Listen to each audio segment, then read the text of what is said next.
وہ مکہ کے امیر ترین گھرانے میں پلے بڑھے تھے، ماں باپ کی اکلوتی آنکھ، نازوں کی پالی ہوئی ایک شخصیت۔ ان کے ملبوسات پرندوں کے پروں کی طرح نرم اور خوشبوؤں سے معطر ہوتے۔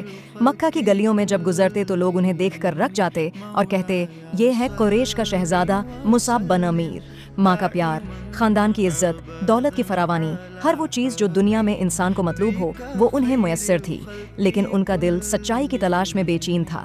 جب ان تک اسلام کی دعوت پہنچی تو غور و فکر کے بعد انہوں نے مکے کی اس چھوٹی سی پناہ گاہ دار ارقم میں جا کر کلمہ پڑھ لیا۔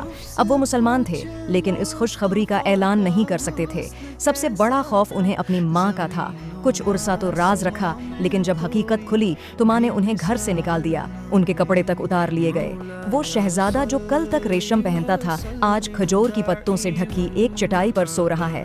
بھوک نے ایسا مارا کہ کانٹے دار پتوں کو پیس کر کھایا اور ہونٹ پھٹ گئے، مگر زبان پر ہر وقت ایک ہی جملہ ہوتا، محمد رسول اللہ صلی اللہ علیہ وسلم۔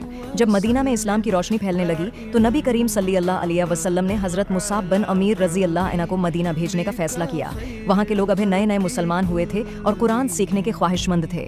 نبی صلی اللہ علیہ وسلم نے فرمایا کہ مدینہ والوں کو قرآن اور اسلام سکھانے کے لیے مصعب بن عمیر سے بہتر کوئی نہیں۔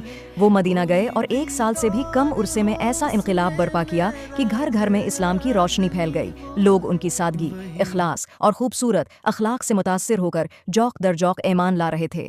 مدینہ والے کہتے تھے، ہم نے مصعب جیسا سچا، پاک باز اور خوبصورت انسان نہیں دیکھا۔ غزوہ احد کا میدان ہے، مسلمان مصیبت میں گرفتار ہیں، نبی کریم صلی اللہ علیہ وسلم کی حفاظت کے لیے جانسار صحابہ آگے بڑھ رہے ہیں۔ حضرت مصعب بن عمیر رضی اللہ عنہ کے ہاتھ میں اسلامی پرچم ہے، وہ نبی صلی اللہ علیہ وسلم کے سامنے ڈھال بنے کھڑے ہیں۔ دشمن کی تلوار چلی، ان کا داہنا ہاتھ کٹ گیا، پرچم گرنے لگا تو انہوں نے بائیں ہاتھ سے جھنڈا سنبھال لیا، وہ ہاتھ بھی کٹ گیا، اب دونوں بازو کٹ چکے تھے۔ انہوں نے جھنڈے کو اپنے سینے سے لگا لیا اور اپنے جسم سے اسے بچانے کی کوشش کرتے رہے۔ آخرکار نیزہ ان کے سینے میں پیوست ہو گیا اور وہ زمین پر گر پڑے۔ جب جنگ ختم ہوئی تو نبی کریم صلی اللہ علیہ وسلم ان کی لاش کے پاس آئے۔ آپ صلی اللہ علیہ وسلم کی آنکھوں سے آنسو جاری تھے، ان کے جسم پر صرف ایک چھوٹی سی چادر تھی، اگر سر ڈھانپتے تو پاؤں کھل جاتے، پاؤں ڈھانپتے تو سر کھل جاتا۔ آپ صلی اللہ علیہ وسلم نے فرمایا، مومنوں میں سے کچھ لوگ ایسے ہیں جنہوں نے اللہ سے کیے ہوئے وعدے کو سچ کر دکھایا۔